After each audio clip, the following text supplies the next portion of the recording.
There I stood, blood beginning to boil, watching this woman in her spotless BMW wave a violation notice like she owned the world. The day Margaret Thornfield slapped me with a $200 0-cent fine for parking at my own cabin was also the day she handed me the keys to destroy her entire HOA empire. The metallic clang of her new gate rattled through the autumn air as she blocked my bridge. The same bridge my grieving grandfather built with his bare hands in 1943. Unauthorized vehicle storage, she declared, pointing at my truck parked on family land passed down through 3 generations. What Margaret didn't know, I owned the only bridge connecting her precious subdivision to civilization. Every single resident had to cross my property to reach their $400,000 0-cent homes. Are you dealing with a power-hungry HOA president right now? Comment below where you're watching from, because what happened next will make your revenge fantasies look like child's play. Let me back up and tell you how this whole mess started. My name's Jake Morrison, I'm 34, and I'm a structural engineer who specializes in building bridges, which is going to be pretty important to this story. 2 years ago, my grandfather passed away and left me his 1,940s fishing cabin on Pine Lake. This wasn't just any cabin, it sits on 3 acres of pristine waterfront, accessed only by a single-lane bridge that crosses over Whisper Creek. Now, I travel a lot for work, building renewable energy projects overseas, so I barely got to visit the place. But that cabin? It meant everything to me. Grandpa taught me to fish from that dock, showed me how to identify every bird call echoing across the water, and spent countless evenings telling stories about building that bridge with his own hands back in 1943. The area around the cabin had changed dramatically in the past 5 years. What used to be quiet forest and farmland got turned into lakeside estates. One of those cookie-cutter subdivisions with houses that all look like they came from the same catalog. Nice enough, I guess, but not exactly the wilderness sanctuary Grandpa had envisioned. Enter Margaret Thornfield, 52 years old, moved from the city 3 years ago with dreams of becoming the neighborhood's self-appointed guardian of standards. She got herself elected HOA president by promising to elevate property values and community standards, which apparently meant measuring people's grass with a ruler and timing how long their visitors stayed. Margaret drove a white BMW X7 that was always spotless, kept her nails perfectly manicured, and carried around this leather portfolio like she was closing million-dollar deals instead of hassling neighbors about their mailbox colors. She had this way of looking at my cabin, she'd call it, that rustic eyesore, when she thought I couldn't hear. The classism was subtle but unmistakable. So when I got back from a 6-month project in Denmark, imagine my surprise to find a brand new gate blocking the road to my bridge. Not just any gate, this thing was serious business, with concrete posts and a metallic clang that echoed through the trees every time it slammed shut. Margaret was waiting for me, portfolio in hand, with that expensive perfume that somehow managed to cut through the pine scent hanging in the air. She handed me an official-looking document claiming the bridge road was now community property, based on some recent surveyor report. According to her paperwork, road maintenance was the HOA's responsibility, which meant they controlled access. The violation notice was a work of art, $200 0 for unauthorized vehicle storage because my truck had been parked at the cabin, plus $50 0 for every day I didn't comply. The math was adding up fast. "I'm sure you understand," Margaret said, her voice dripping with fake sweetness. "We simply can't have unauthorized vehicles cluttering our community roads. It's about property values, really." I ran my fingers along the rough concrete texture of those new gate posts, listening to the familiar sound of Whisper Creek babbling below the bridge. The whole situation felt surreal. This was the same bridge I'd crossed 1,000 times as a kid, the same creek where Grandpa taught me to skip stones. Most of the newer residents seemed to support Margaret's iron fist approach to community management. But the old-timers who remembered the area before the subdivision, they were quietly sympathetic. Betty Chen, a retired teacher who lived closest to the bridge, slipped me a note as I walked back to my truck. "Check the county records, something's fishy." As I drove away, gravel crunching under my tires, I was already planning my next move. See, Margaret had made one crucial mistake. She assumed I was just another pushover resident who'd pay up and shut up. She had no idea she'd just picked a fight with someone who builds bridges for a living and who knew exactly what kind of paperwork goes into owning one. Margaret didn't waste any time escalating things. Within a week of our gate encounter, I got a cease and desist letter from some lawyer with a fancy letterhead. The legal language was designed to intimidate, claiming my continued trespassing was endangering children in the community, which was rich, considering no kids even lived near the bridge. The letter demanded I pay the accumulated fines, which had somehow ballooned to $450.00, or face immediate legal action for property damage and public endangerment. Margaret was also busy at the town coffee shop, spreading whispers about how I was unstable and making threats, neither of which was remotely true, but you know how small-town gossip works. I could have gotten angry. I could have stormed over to Margaret's perfect little house and had it out with her right there on her manicured lawn. Instead, I did what engineers do best. I gathered data. The county courthouse smelled like old paper and floor wax, with fluorescent lights buzzing overhead like angry insects. I spent 3 hours digging through property records, running my fingers over aged parchment documents that felt smooth as silk from decades of handling. What I found there was absolutely beautiful.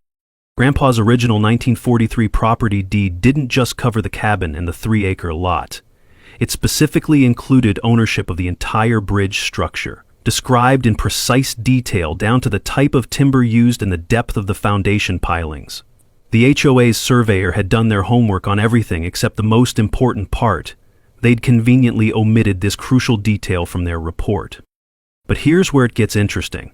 The deed included something called an easement clause that required me to allow reasonable access to anyone needing to cross the bridge. Seemed fair enough. Grandpa was always a reasonable man. But the devil, as they say, is in the details.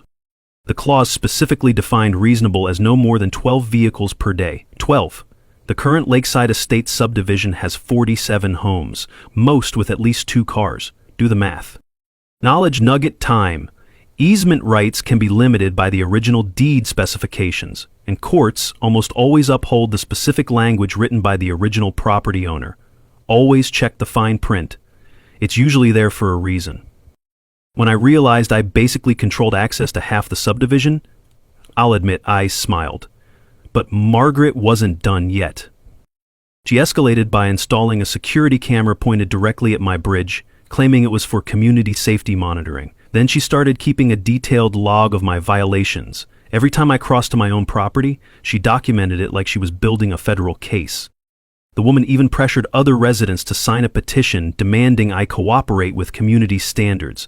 Most people signed it just to get her to stop knocking on their doors.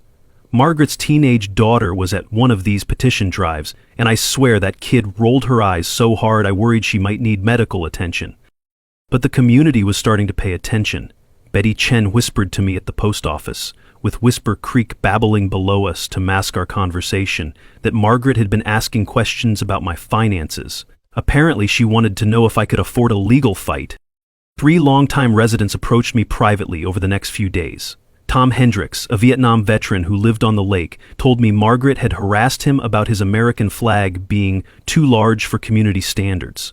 Sarah Walsh, who worked for the local newspaper, mentioned that Margaret had tried to get her fired for writing an article about property rights. An elderly couple, the Kowalskis, shared how Margaret had forced them to remove bird feeders because they attracted undesirable wildlife. I was starting to understand this wasn't really about my bridge access. This was about a pattern of bullying that had been going on for months, and I'd just become the latest target. Margaret had turned our peaceful community into her personal kingdom, and she ruled it through fear and intimidation. The thing is, I'd dealt with petty tyrants before. Construction sites are full of people who think a little authority makes them Napoleon. But Margaret had made a critical error in judgment. She'd picked on someone who actually knew how to fight back, and more importantly, someone who had the patience to do it right. As I sat on my cabin porch that evening, listening to the loons call across the water, I realized this was bigger than just my access rights. If I let Margaret steamroll me, she'd keep doing it to other people. Someone had to make a stand. I just happened to be the guy with the bridge. Margaret's next move was pure financial warfare. She filed a complaint with the county claiming my bridge was structurally unsafe and demanded an expensive engineering inspection to the tune of $3,200.00. She rallied the HOA board to vote on an emergency assessment for community safety, and started spreading whispers around town that my overseas work was somehow suspicious. Apparently, building renewable energy projects in Denmark made me some kind of international man of mystery in Margaret's paranoid little world. But here's the thing about picking a fight with a bridge engineer over bridge safety. It's like challenging a chef to a cook-off in their own restaurant. I am a bridge engineer. I inspect bridges for a living. This particular bridge, I could assess it with my eyes closed. I spent a Saturday morning giving my grandfather's bridge the full professional treatment. Every joint, every support beam, every stress point got photographed and documented. The sound of my boots on those solid planks echoed across the water as I worked, and the familiar smell of creosote wood preservative brought back memories of helping Grandpa with maintenance when I was 12. What I found was beautiful in an engineering sense. Grandpa had overbuilt this bridge like he was expecting it to last until the next ice age. The thing was rated for 20 tons. It could handle a fire truck if necessary. Meanwhile, I couldn't help but notice that Margaret's own deck had several obvious code violations visible from the bridge approach. Knowledge nugget: a bridge rated for 20 tons can easily handle normal residential traffic, and you should always get a second opinion on any required inspections, especially from someone with actual expertise in the field. Margaret's desperation was showing. She attempted to get the town council to condemn my bridge as a public hazard, bringing along a petition she claimed had unanimous neighborhood support. Turns out half the signatures were forged, and the other half belonged to people who thought they were signing up for a community barbecue. When that failed, she filed a restraining order request, claiming I'd threatened her. Problem was, she had no witnesses because it never happened. The judge took one look at her evidence and basically laughed her out of court. But I wasn't just sitting around waiting for Margaret's next attack. I was doing my homework. I called 3 of the residents who'd supposedly signed her bridge petition. None of them had actually seen what they were signing. Margaret had shown up at their doors with a clipboard and some story about neighborhood improvements. Here's where it gets interesting. I live in a one-party consent state, which means I can legally record phone conversations without telling the other person.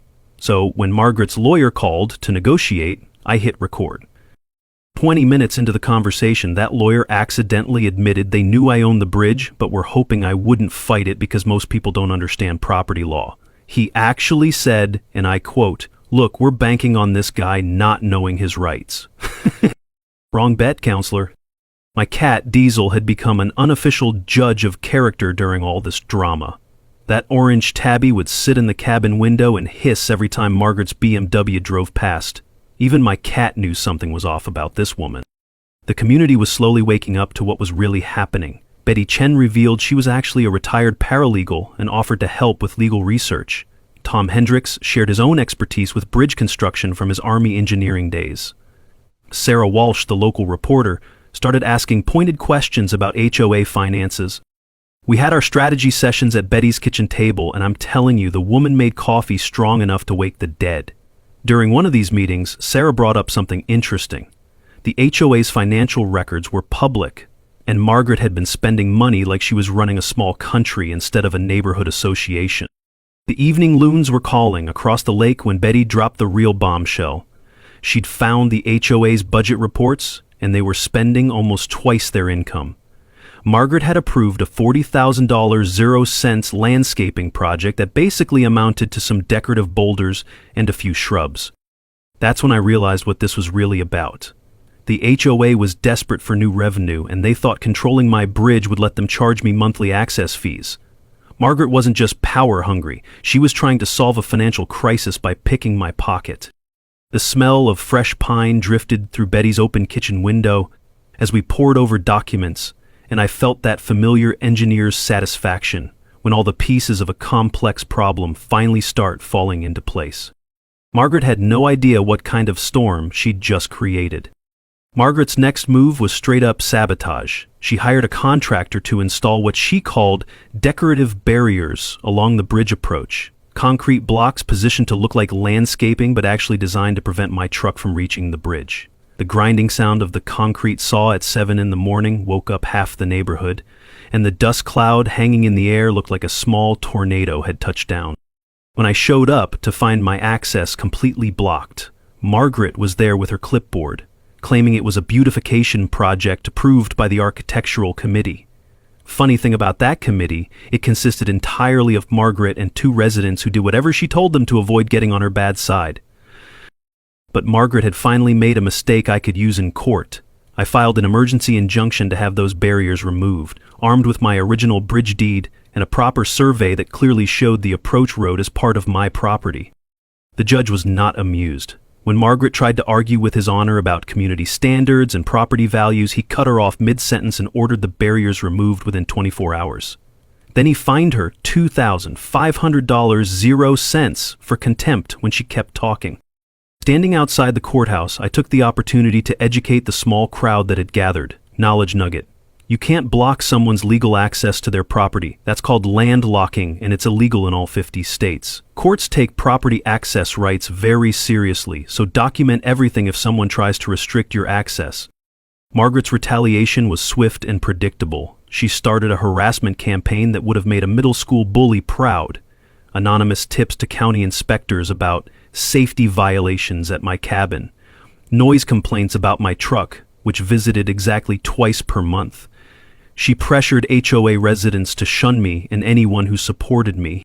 The woman even tried to get my professional engineering license investigated, claiming I was mentally unstable and posed a threat to public safety. The state licensing board took one look at my record and essentially told her to stop wasting their time. But something interesting was happening in the community. Tom Hendricks organized what he called the Bridge Defense Committee, a group of residents who were fed up with Margaret's reign of terror. Betty Chin was using her paralegal skills to dig deeper into Margaret's background, and what she found was fascinating. Turned out Margaret had pulled similar stunts in her previous community before moving to Cedar Falls. She'd been involved in disputes with neighbors, filed frivolous lawsuits, and generally made life miserable for anyone who crossed her. The woman had a pattern. Sarah Walsh was doing her own investigation into the HOA's finances, and the numbers weren't adding up. There were irregular payments, mysterious consulting fees, and expenditures that didn't match any visible improvements to the community. Then, my homeowner's insurance agent dropped an interesting tidbit during a routine call. If anything happened to my bridge, if it was damaged or destroyed, the HOA residents would become landlocked too. Their property values would plummet without bridge access, and most insurance companies would refuse to cover properties that couldn't be reached by emergency vehicles. When I shared this revelation with the Bridge Defense Committee, you could practically hear the light bulbs clicking on. Margaret wasn't just harassing me, she was potentially destroying everyone's property values with her reckless behavior. Margaret must have sensed the tide turning because she called an emergency HOA meeting to discuss what she termed the Jake problem. Her PowerPoint presentation, complete with Comic Sans font, which made even her supporters cringe, proposed a special assessment to buy out my bridge rights for the insulting sum of $5,000 0 cents. A bridge that cost $200,000 0 cents to build today, and she wanted to pay me $5,000 for it. The audacity was breathtaking. The tension in the community was reaching a breaking point. Anonymous flyers started appearing around the neighborhood, calling me a community enemy. Someone left a nasty note on my truck windshield. Betty Chen's garden hose got mysteriously cut in the middle of the night. The coffee shop in town went dead silent whenever I walked in, with folks choosing sides and eyeing each other suspiciously. The peaceful community Grandpa had loved was turning into a war zone, and it was all because one woman couldn't accept that she didn't control everything and everyone around her. But I had patience, and I had facts on my side. Margaret was digging herself deeper with every desperate move she made. The question wasn't whether she'd hang herself with her own rope, it was how much damage she'd do to the community before it happened. As I sat on my bridge that evening, listening to Whisper Creek flowing steadily below, I realized the water had been flowing here long before Margaret arrived, and it would keep flowing long after she was gone. Some things are just bigger than petty tyrants and their delusions of power. Betty Chen called me at 6 a.m, her voice shaking with excitement. "Jake, you need to get over here right now. I found something huge in the HOA charter document." I drove over to her house with my coffee still steaming, and what she showed me changed everything. Buried in the original HOA charter was a clause that specifically stated existing property rights remain unchanged upon formation of this association. But here's the kicker. The HOA was formed in March 2023, 6 months after my grandfather passed away. Legal principle: you can't retroactively change property rights through private agreements formed after the fact. Margaret's entire legal strategy was built on quicksand. But Betty wasn't done. She'd also been digging into the HOA's financial records with the persistence of a bloodhound, and what she found made my coffee go cold. $23,000 was missing from the HOA reserve fund, with payments traced to something called Thornfield Consulting Service. Margaret had been embezzling from her own neighbors. Sarah Walsh confirmed it when she showed up an hour later with bank statements she'd obtained through a public records request. Margaret's personal consulting company had received regular payments from the HOA for services that apparently consisted of absolutely nothing. No contracts, no deliverables, no actual work product, just money flowing from the community fund straight into Margaret's pocket. My hands were trembling as I read through the documents, and it wasn't from the caffeine. This whole bridge fiasco had never been about community standards or property values. Margaret needed a distraction from her financial crimes, and I'd been the perfect scapegoat. An outsider who traveled for work, someone she could paint as a troublemaker while she systematically looted the HOA's funds. The power dynamic had just shifted completely. Margaret wasn't just a petty tyrant anymore. She was a criminal who'd been caught red-handed. And I was sitting on 3 devastating pieces of evidence: undisputable bridge ownership, proof of her harassment campaign, and now evidence of embezzlement. Knowledge nugget: when someone escalates a conflict unreasonably, start looking for what they're trying to hide. Bullies often attack to deflect attention from their own wrongdoing. Margaret's vulnerability was suddenly exposed like a nerve. Her lawyer had quietly withdrawn from the case, citing ethical concerns, which in lawyer speak means they'd figured out their client was guilty as sin. 2 HOA board members who'd been supporting her started distancing themselves. Even Margaret's husband was asking uncomfortable questions about their sudden financial improvements. The community whispers that had once focused on supporting Margaret's leadership were now questioning her motives. People started remembering things, like how she'd pushed through that expensive landscaping project without proper bids, or how she'd insisted on handling all financial matters personally instead of using the HOA's established accounting firm. I realized I could have pursued individual legal action and probably won a decent settlement, but this was bigger than my bridge access now. This was about protecting an entire community from a predator who'd been systematically stealing from her neighbors while bullying anyone who might question her authority. The sound of Whisper Creek flowing below my bridge had become my thinking music. That water was constant, patient, inevitable, wearing down obstacles through persistence rather than force. Margaret had underestimated the power of patience combined with facts. She was about to learn a very expensive lesson about the difference between real authority and the kind that comes from fear and deception. With the truth about Margaret's embezzlement on the table, our little resistance group transformed into something much more serious. Betty Chen's kitchen became our war room, with the smell of fresh coffee mixing with the intensity of people who'd finally had enough of being pushed around. We mapped out our strategy like a military operation. Betty would handle all the legal research and documentation. Her paralegal training was worth its weight in gold. Tom Hendricks coordinated with other affected residents, using his natural leadership skills to build our coalition. Sarah Walsh prepared her investigative article, making sure every fact was bulletproof before publication. I called in a favor from a lawyer friend who agreed to guide our legal strategy pro bono. Turns out, when you have rock-solid evidence of embezzlement, attorneys get very interested in helping you out.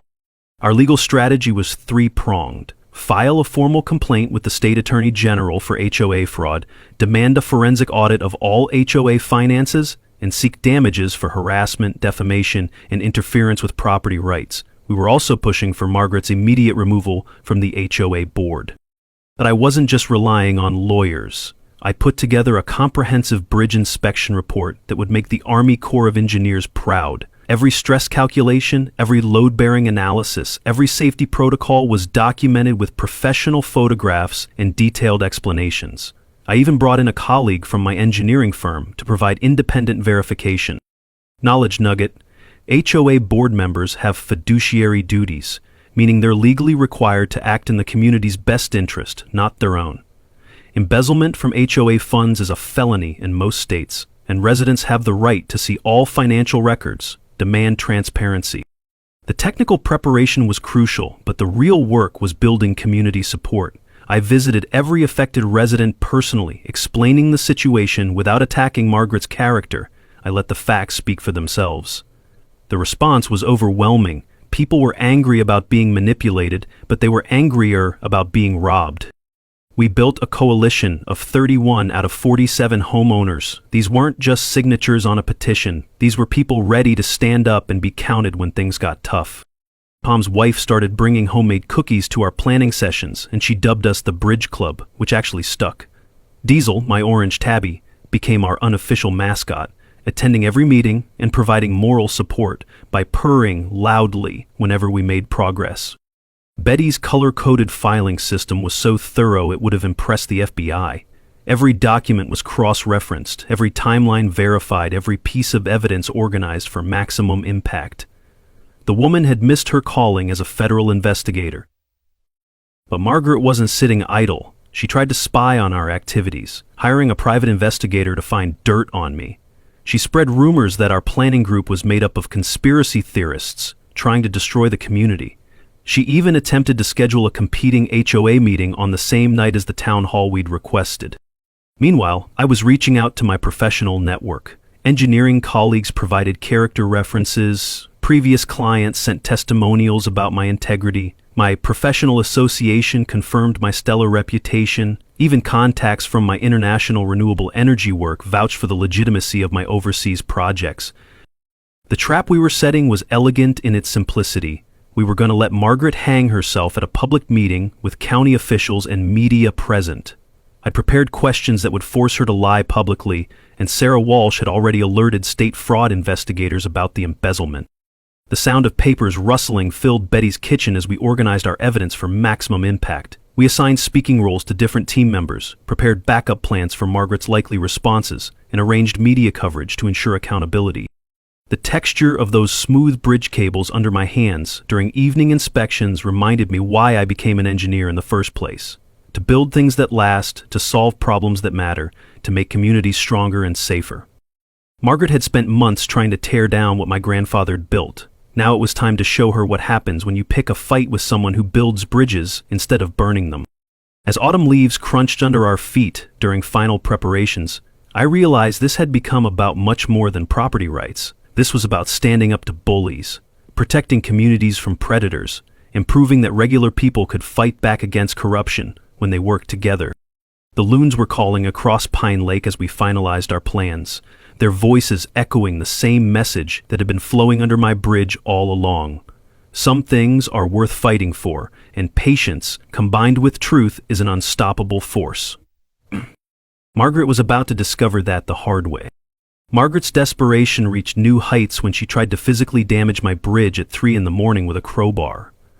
The metallic scraping sounds and her heavy breathing were captured in crystal-clear audio by the security camera I'd installed after her earlier sabotage attempts. Watching that footage the next morning was surreal. There was the HOA president, this woman who lectured everyone about community standards, attacking private property like some kind of deranged vandal. The damage was minimal. Grandpa's bridge was built too well for a crowbar to do much harm, but the intent was clear as day. I filed a police report but didn't press charges immediately.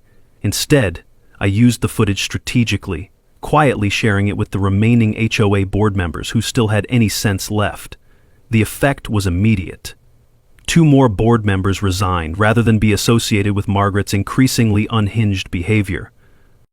But Margaret wasn't done embarrassing herself. She launched a full-scale smear campaign using anonymous social media accounts to attack my reputation. Fake reviews of my engineering work started appearing online. Posts claiming I was dangerous and mentally unstable popped up on neighborhood Facebook groups. The cyberbullying was actually working against her. Knowledge nugget.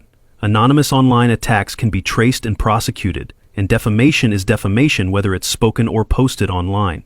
Screenshot everything. Digital evidence disappears quickly, but screenshots are forever. The community was getting disgusted with Margaret's behavior. Her own neighbors started reporting suspicious late-night activity around her house. The support that had once propped up her reign of terror was evaporating faster than morning dew. Meanwhile, Betty Chen's banking contacts had uncovered something even more damaging. Margaret had attempted to take an emergency loan against the HOA reserves without proper board approval. When the bank refused, she'd forged board members' signatures on the loan documents. That's when I knew we had her completely. Embezzlement was bad enough, but forgery? That was federal crime territory. Margaret must have sensed the walls closing in because she made one last desperate play. She offered me a bribe.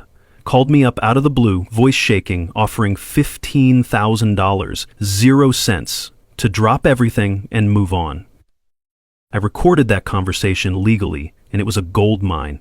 Margaret actually admitted she may have made mistakes with HOA funds. She accidentally confessed to other financial irregularities I hadn't even discovered yet. The woman was falling apart in real time. "Look, Jake," she said, her voice cracking, "maybe I got a little overzealous about community standards. Maybe some paperwork got mixed up, but we can work this out privately, can't we?" The community tension was reaching a breaking point. Some residents feared their property values would suffer from the scandal. Others were furious that they'd been paying HOA fees to fund Margaret's crimes. The once peaceful neighborhood felt like it was holding its breath, waiting for the other shoe to drop.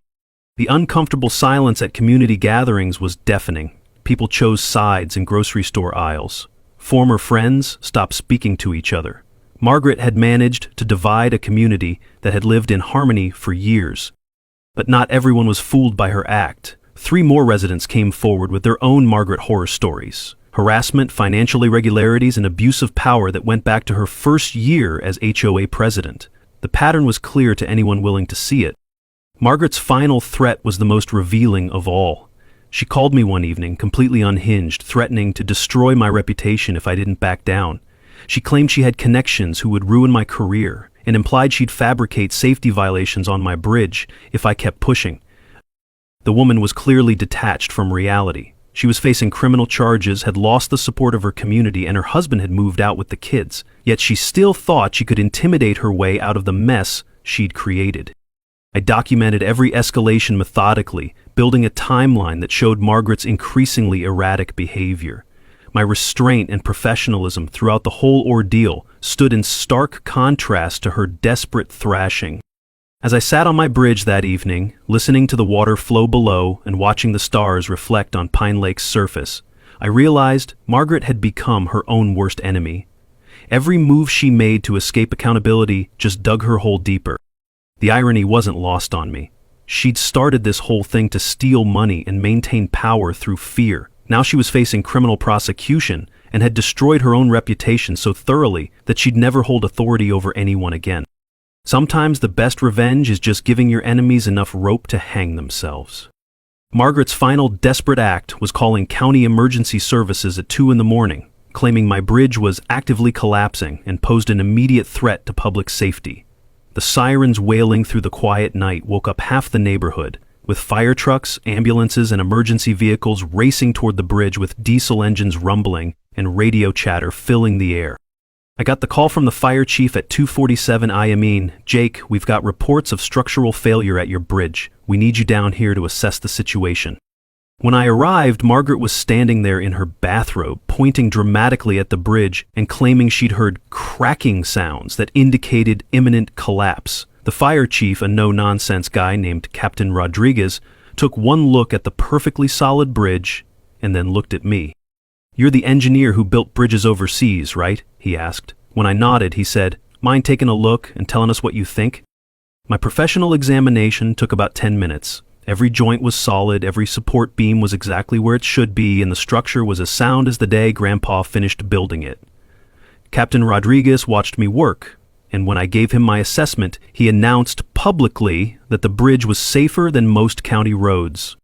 Margaret's credibility died right there in front of a dozen witnesses.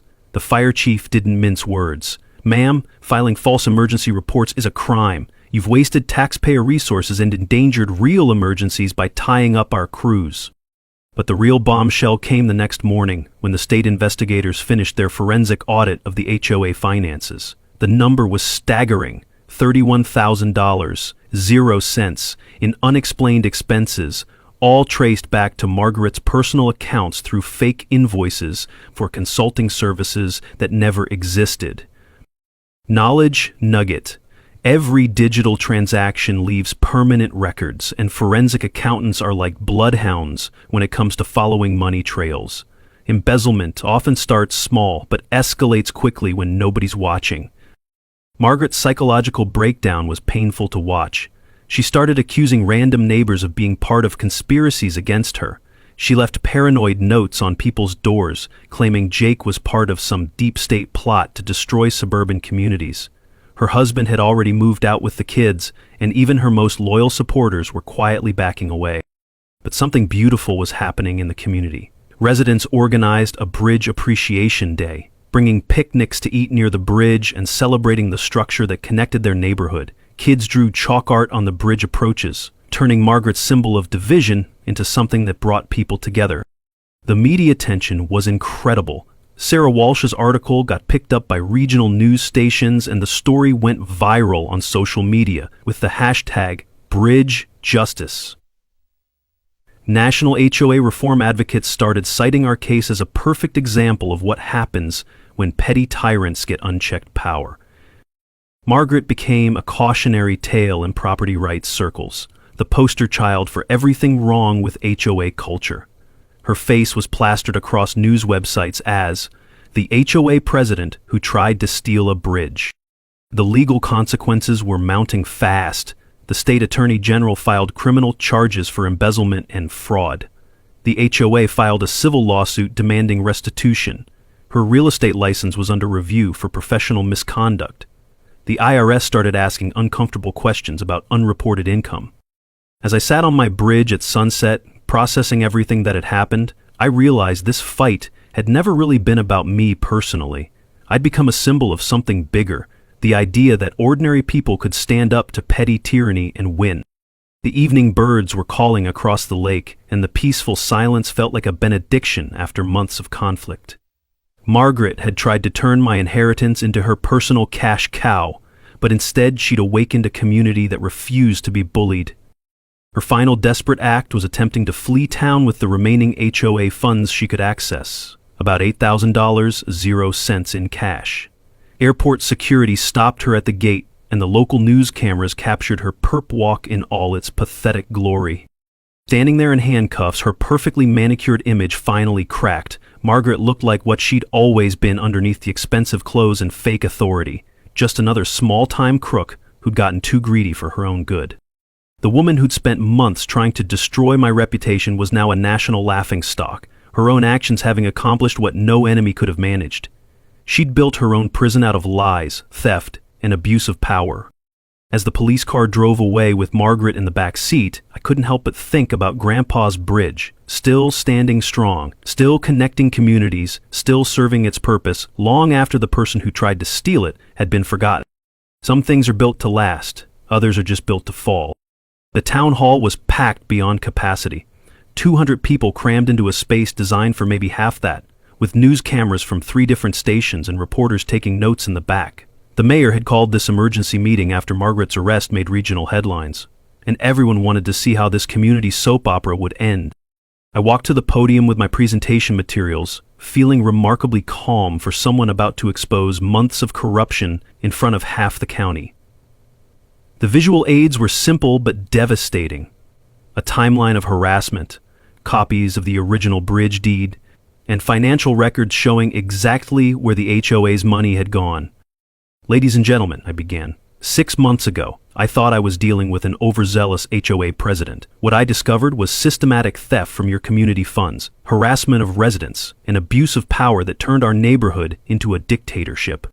The room was dead silent as I walked through the evidence. Every harassment incident documented with photos and timestamps. Every financial irregularity traced through bank records. Every lie Margaret had told exposed with official documents that couldn't be disputed. Margaret sat in the front row, flanked by her court-appointed attorney and a county sheriff's deputy. She was technically out on bail, but her lawyer had advised her not to speak. That advice lasted about 5 minutes. When I played the recording of Margaret's bribery attempt where her own voice admitted to mistakes with HOA funds, Margaret jumped to her feet and started shouting accusations. "This is all a conspiracy. Jake orchestrated my financial problems. He's been planning this from the beginning." Her lawyer tried to pull her back down, but Margaret was beyond reason. She pointed wildly around the room, claiming everyone was out to get her, that I had somehow forced her to embezzle money and harass neighbors. The woman was having a complete psychological breakdown in front of 200 witnesses and 3 news cameras. "Mrs. Thornfield," the mayor interrupted, "you're out of order. Please sit down." "Out of order," Margaret screamed. "I'll show you what's out of order. This man has destroyed everything I worked to build in this community." That's when I delivered the line I'd been saving for this moment. "Margaret, the only thing you built in this community was a criminal enterprise funded by your neighbor's HOA fees. The only thing I destroyed was your ability to keep stealing from the people who trusted you." The crowd erupted in applause. Even some of Margaret's former supporters were clapping. Camera flashes illuminated the room as photographers captured the moment when a small-town tyrant finally got called out in public. Betty Chen took the microphone next, explaining how her legal research had exposed the fraudulent property claims. Tom Hendricks described the harassment campaign against veterans in the community. 3 other residents shared their own stories of Margaret's bullying tactics. The pattern was undeniable. This wasn't about one dispute over bridge access. This was about a systematic pattern of abuse that had been going on for years. County Sheriff Martinez explained the criminal charges: embezzlement in the first degree, fraud, forgery, and filing false police reports. The state investigator outlined the ongoing case, mentioning that federal authorities were reviewing potential tax violations. The FBI representative confirmed they were looking into mail fraud charges related to the fake HOA documents. Judge Patterson, who was attending as a community member, announced the emergency restraining order that prohibited Margaret from HOA property or meetings. She was also required to surrender all HOA documents and any remaining funds in her possession. The media attention was intense. Reporters asked me about property rights advocacy. National HOA reform organizations contacted me about testifying before state legislatures. The story was trending on social media with thousands of comments from people sharing their own HOA horror stories. Margaret's final humiliation came when Sheriff Martinez led her away in handcuffs while news cameras rolled. The woman who had terrorized an entire neighborhood was now a cautionary tale broadcast across the region. Children who had once been afraid of her nasty glares waved goodbye as the police car pulled away. The community response was cathartic. People who hadn't spoken to each other in months were hugging and apologizing for letting the situation go on so long. Neighbors who had been afraid to speak up were finally sharing their stories. The smell of coffee and nervous energy filled the packed room as residents began planning their community's recovery. Camera flashes continued popping as photographers documented not just Margaret's downfall, but the moment when a neighborhood decided to heal and move forward together. As the meeting ended and people filed out into the cool evening air, I felt a profound sense of closure. Grandpa's bridge had become more than just access to a cabin. It had become a symbol of standing up to bullies and protecting communities from predators. Justice had been served, but more importantly, a community had learned it could fight back. The transformation of our community was remarkable. Within 30 days, we'd elected a new HOA board with Betty Chen as president, chosen unanimously by residents who'd learned the hard way what happens when you give unchecked power to the wrong person. They asked me to serve on the board, but I politely declined. I'd had enough of HOA politics to last a lifetime. Margaret's legal troubles snowballed exactly as you'd expect.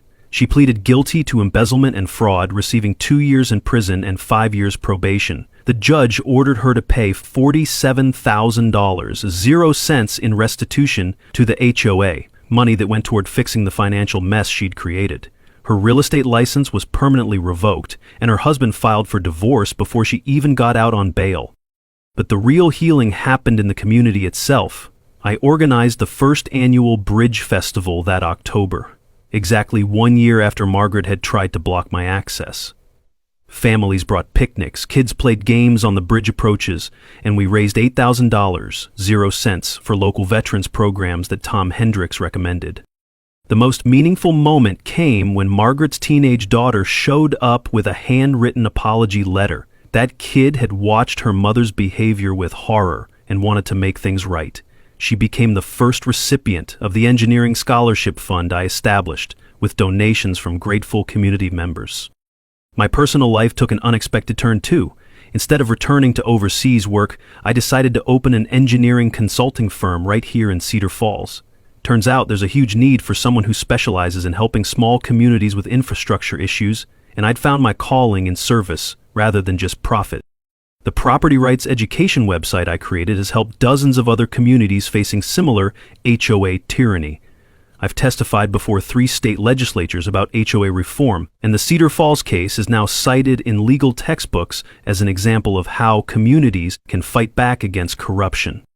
The conservation initiative around the bridge became something Grandpa would have loved. We partnered with environmental groups to turn the area into a protected wildlife habitat, complete with educational programs about the local ecosystem. The bridge that Margaret tried to steal became a symbol of community stewardship and environmental protection. Property values in lakeside estates actually increased after the scandal, which surprised everyone except real estate professionals. Turns out buyers prefer communities that have proven they can handle corruption rather than places where it might still be lurking in the shadows. Sarah Walsh won a regional journalism award for her investigative reporting on HOA financial abuse. Betty Chin's systematic documentation methods are now taught in paralegal schools across the state. Tom Hendricks started a consulting service helping other communities organize against HOA abuse.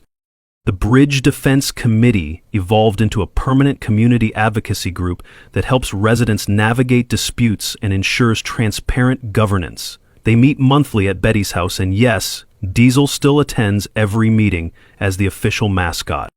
Margaret's former house became a community garden after the bank foreclosed. There's something poetic about vegetables growing where such toxicity once lived. Kids who were once afraid of her angry face now play among tomato plants and sunflowers. 6 months ago, a family moved to Cedar Falls specifically because they'd heard about our community's fight against corruption. They said they wanted to live somewhere that had proven it wouldn't tolerate bullies. That's when I knew we'd really won. The final statistics tell the story. HOA financial health restored within 6 months. 0 harassment complaints filed since Margaret's removal, and 12 other communities have contacted me for help with similar situations. The county declared Grandpa's bridge historically significant, ensuring it'll be protected for future generations. Looking back, I realized this was never really about bridge access or HOA fees. It was about whether ordinary people would stand up to petty tyrants who think authority gives them the right to steal and intimidate. Sometimes it takes one person willing to fight back to give everyone else permission to stop being afraid. As I write this, I can hear children's laughter echoing across the bridge during this year's festival. The smell of barbecue smoke mixes with fresh autumn air, and Old Glory flies proudly from the bridge tower. Grandpa's structure stands solid and enduring, just like the justice it came to represent. Now I want to hear from you. Share your own HOA nightmare stories in the comments below. You'd be amazed how many of these situations follow the same pattern. And if this story inspired you to stand up to bullies in your own community, hit that subscribe button and ring the notification bell. Trust me, you won't believe what happened in the next town over.